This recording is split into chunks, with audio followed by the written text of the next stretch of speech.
So you've heard of playing chess on the world stage. We've covered for you time and time again. But what happens when someone flips the board entirely? Over the last several weeks, something has happened that's made diplomats squirm. The media in a continual state of hyperventilation. And the Beltway bandits, or Washington's old guard, reach for their smelling salts. It started with a meeting no one expected, in a place no one predicted, and it sent a signal so loud that the shock waves reached from Brussels to Beijing. It wasn't just about trade, it wasn't just about war, and it wasn't just about who's getting the last word in this high-stakes standoff. It was about one man pulling the biggest players on the planet into his arena on his terms, while the rest of the world was still playing catch-up. And if what's about to happen next actually works, it could literally redraw the map. It could literally redraw and change history forever. And that's the story I'm going to bring you in 1 minute.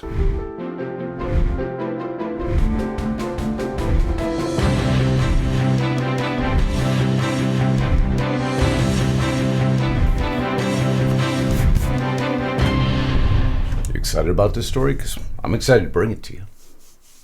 Before we get to it, before we get to Alaska, we got to step back a little bit. Rewind to Trump's warm-up act, the hosting of the European Commission on his grounds, on his terms. President Ursula von der Leyen, which I think I actually finally said it right, and UK Prime Minister Keir Starmer, his own private resort out there in Turberry, Scotland. No pomp, no military fanfare, nothing fancy, no grand European stage. Just Trump, leaders of the EU, UK, in geopolitical chess. Who wins? Trump. Puts him in check. Without moving a single rook. And why? He gets his trade deal, doesn't he? A clear message. Europe's no longer calling the shots. I, President Trump, I'm calling the shots. Setting the stage for what's to come next. Washington's priorities with Europe is now basically two things.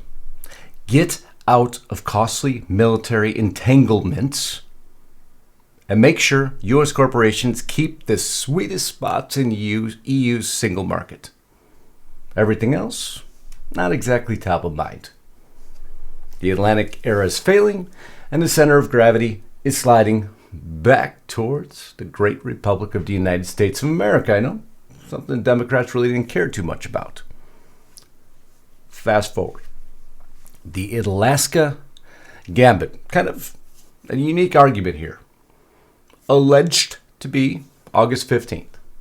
Meeting between Putin and Trump. If you just take the simple story, it's to negotiate peace about Ukraine. To stop the war. Simple story. Not that simple. Oh no. To negotiate peace is probably actually fairly simple. You think that's all Trump's doing? Come on, have I taught you nothing here? The symbolism in itself that it's being held in Alaska is a monster symbolism. Why is he bringing him back here? Why is he allowing him on U.S. soil? Isn't there an arrest warrant? Isn't there sanctions against him? I swear there was. I mean, we have it on our own U.S. Department of Treasury website. The ICC has an arrest warrant, but we're allowing him to come onto U.S. soil, land that he once owned, that we purchased from Russia. You see, symbolism is everything. By Trump allowing his feet and Putin's feet to both land on that soil, he shatters, well, decades of imagery, doesn't he? Overnight. But he's probably doing that on purpose now, isn't he? There's probably really good reason as to why he's doing that. isn't he? Oh, he's doing it because he is concerned about Zelensky? Come on. Does he want to end the war? Of course he does. But I think he might have something else in mind now, doesn't he? So forget about Washington's think tank fantasies. Trump just put Putin on his table, on his turf, in a location dripping with history. Question now is, if he's changing the game, how far is he willing to go? What is he willing to put on the table? And I got quite a few things I'm going to put into the mix. Before I do, one of the biggest thank yous I can give. We fought for 30 to 40 days or so to bring this channel back up to where we wanted it to be. We suddenly went from thousands and top of thousands of subscribers a month to negative numbers. And guess what happened over the last 4 to 5 days? We went back to thousands of subscribers just over a few days. That is because of you. You helped the algorithm to see that this news matters. Suddenly, many of you now new subscribers to the channel. Welcome home. Glad you like the content. Glad you appreciate the way I present it. I just put out the facts, and then you decide. It's simply what we do. It's the way news was meant to be. It's what we do at restrictedrepublic.com. That's the news platform that Lisa Haven and I created, and I'm so glad that you appreciate it. It means the world to us.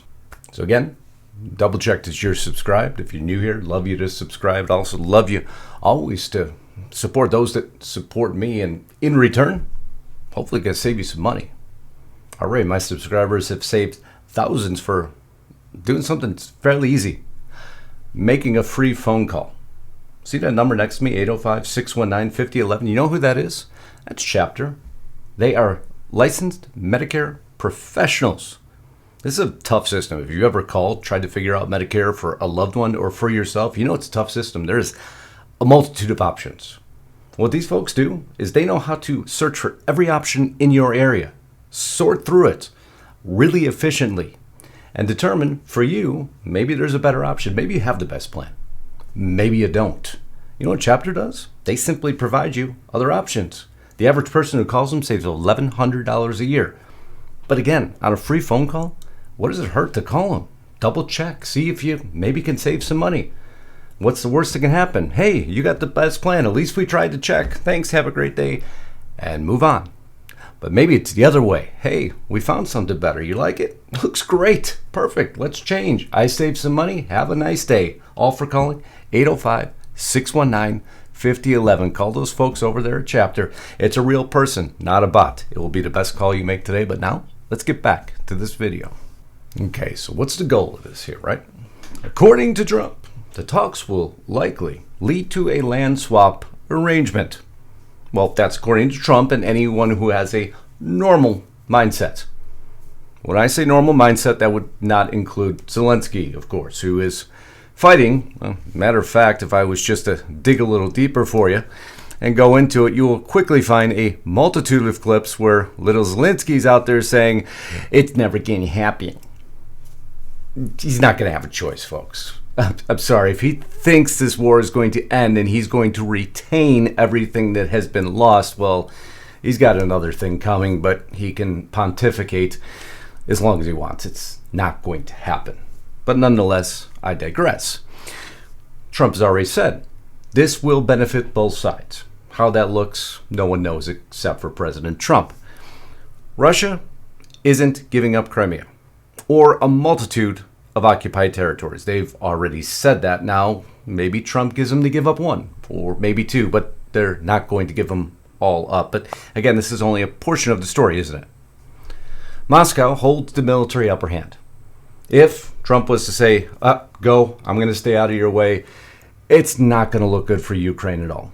And if they're going to rely on their EU and UK partners, well, good luck with that. Without the military might of the US, then things will deteriorate extremely quickly. And we've seen that. In exchange, there could be concessions, however. Energy deals, Arctic passage rights, maybe even a slow drift away from China. Now, who would that benefit? Ukraine? Oh, or the US? Do you think maybe some other things will be wrapped up in this negotiation between Putin and Trump? Oh, that's right, Zelensky wants to be at the table. But it appears either world leaders really too concerned about that. Zelensky keeps trying to make himself relevant, and the two world leaders of Putin and Trump continue to make him irrelevant. But, of course, they're going to make some shows for the camera, and that's what's driving and causing the media meltdown, because they believe that Zelensky should be of utmost relevance. But what say you? Is Zelensky relevant in this story at all? Or is it something far larger? So we'll advance forward a little bit further, because there's going to be a push against a lot of this Alaska summit. After almost losing Trump, Putin gets his ideal summit. For President Vladimir Putin of Russia, it's an opportunity not just to end the war on his terms, but to split apart the Western Security Alliance. Of course, the New York Times would always tie something else into this that would benefit Putin. They would never give the upper hand to Trump. It's simply not in their, mockingbird media style. It's always Orange Man bad. Always. Anytime you read their headlines, they will never, ever, in their livelihoods, state that Trump may have an upper hand on anything. As a matter of fact, they even color his picture orange with contrast, if you notice. This is the little things they continually manipulate and do. It drives me insane, but that's okay. I'm going to breathe. Because there's a lot going on behind the scenes if you do real journalism, like risk of military confrontation in Arctic increasing. Anybody who studies the Arctic knows that the US and Russia are heading towards a huge conflict here. And over what? Arctic Passage? Because the passage is starting to open up, and we're going to be fighting over that, just like the Panama Canal. And resources. And where else do those resources reside? Oh, that's right, in Ukraine. Mineral deals? Can anyone say that for me? Out loud? Don't believe me once, then believe me twice. You can use the mainstream media sometime against themselves. U.S. military holds Arctic defense drills with eye on Russia threat.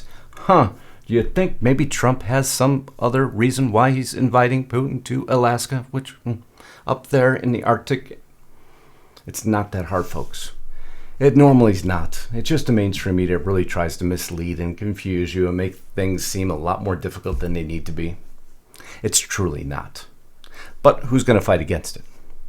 Well, the world's going to fight against it, because the world doesn't want peace. We've seen it before, early in the war. Who swept in when there could have been a very early peace deal? Boris Johnson swooped in, didn't he? He came in like a shadow diplomat and told Ukraine what? You keep fighting. You keep fighting. How dare you give in to him? We'll support you forever and ever. And the battle continued. And they're going to try it again. And what was the result? Hundreds of thousands dead or wounded. That was the result. That is warmongering. And that's what we've had to see. But this time, Trump's pushing for resolution.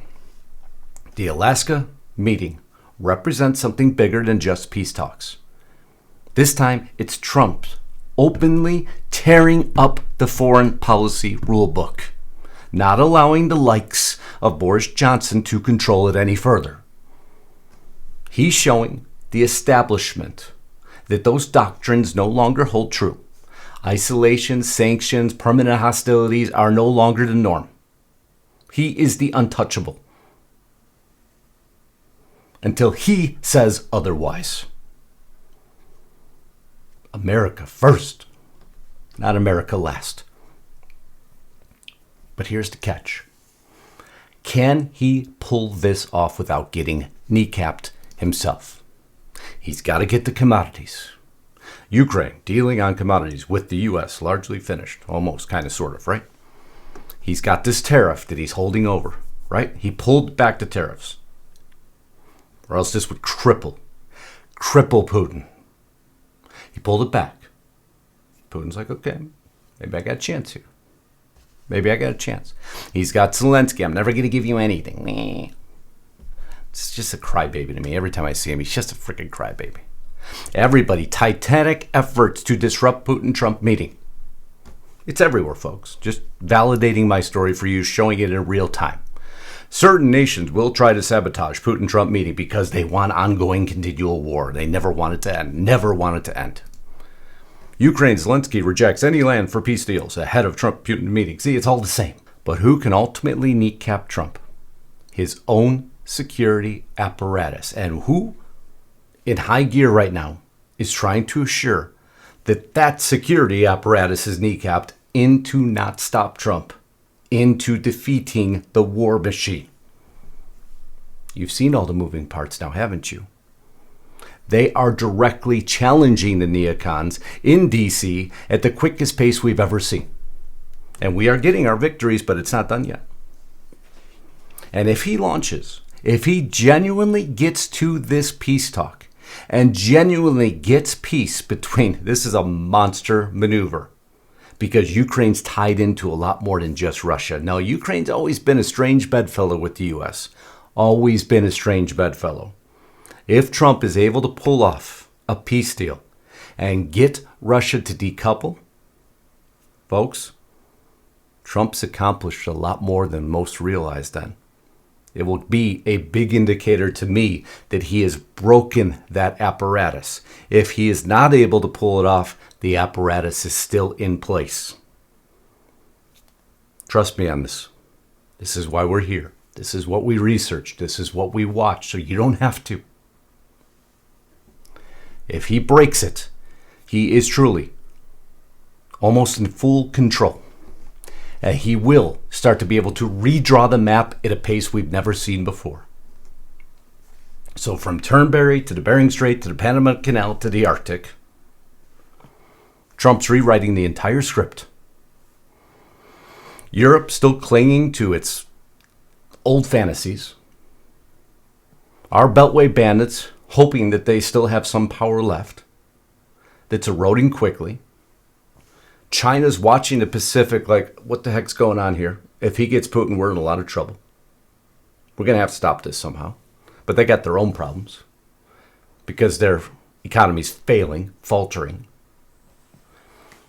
And the media is losing their ever-loving minds because they're clinging to stories and just trying to twist everything they can to confuse the American public, but their viewership is plummeting. So they have nobody who they're even talking to anymore. And Donald Trump and Putin are going to be shaking hands on American soil? When did you think the last time that was going to happen? And that could be happening by this Friday? Folks, sometimes history isn't written in Washington, D.C. or Brussels. Sometimes history is written in Alaska. And we might be seeing it. Donald Trump will actually be holding his own pen. And he'll be attending his own meeting. And he'll be signing his own orders. Because this is a president doing his own work. I love you all. I hope that made sense to you. Just clarifying that this is a lot bigger than the mainstream media is ever going to tell you.